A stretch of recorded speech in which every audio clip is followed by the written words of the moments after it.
Majstrovstvá sveta už sú tu a slovenskú hokejovú reprezentáciu čaká na úvod šampionátu duel proti Nemecku. Už takto na začiatku nás čaká duel, ktorý možno rozhodne o našom postupe či nepostupe do skupiny. Nemci obhajujú z minulého roka fantastické strieborné medaily a od roku 2019 postupili vždy medzi najlepšiu osmičku. Nám sa to za ten čas podarilo iba dvakrát. Z minulého šampionátu sa v tohtoročnom tíme predstaví až 14 hokejistov, vrátane brankára Niederbergera či najlepšieho útočníka šampionátu JJ Peterku. V zostave Nemecka síce nenájdeme dve najjagavejšie hviezdy nemeckého hokeja, Leona Draisaitl'a a Tima Štycleho, ale aj tak majú až 4 hráčov, ktorí si tento rok zahrali v NHL, hoci obranca Schuber len na jeden zápas. Schuber je zároveň spoluhráčom z Tucson Roadrunners Kelemena a Kocha. V bráne si to s hrdinom minuloročného šampionátu Niederbergerom o post jednotky rozdá Filip Grubauer, brankár Seattlu, držiteľ Stanley Cupu s Washingtonom Capitals a naozaj dlhoročný brankár NHL. V tíme je veľa hráčov nemeckej ligy, ktorá rozhodne má veľkú kvalitu, hoci jej najlepšími hráčmi sú cudzinci.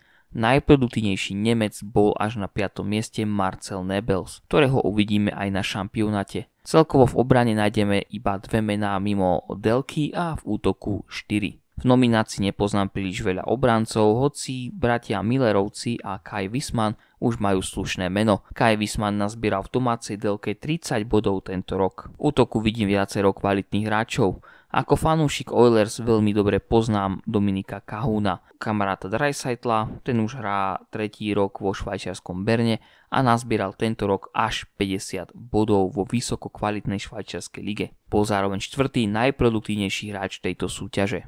Veľa Slovákov určite pozná Nika Šturma, hokejista s 269 duelmi v NHL, pôjde len na svoj druhý šampionát. Nemecko je super, ktorý nám dlhodobo na šampionátoch nesedí.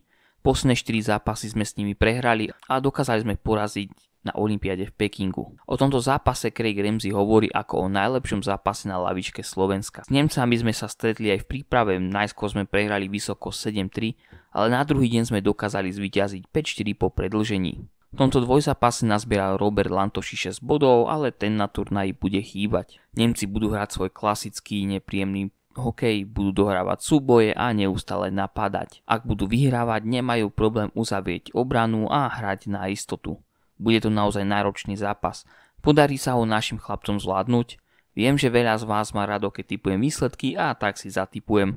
Naši chlapci porazia Nemcov výsledkom 4-2, keď ten 4. gól bude do prázdnej brány. Do komentára napíš, ako si myslíš ty, že dopadne tento zápas a ak sa ti video páči, daj like a nezabudni dať odber, aby ti nič neušlo.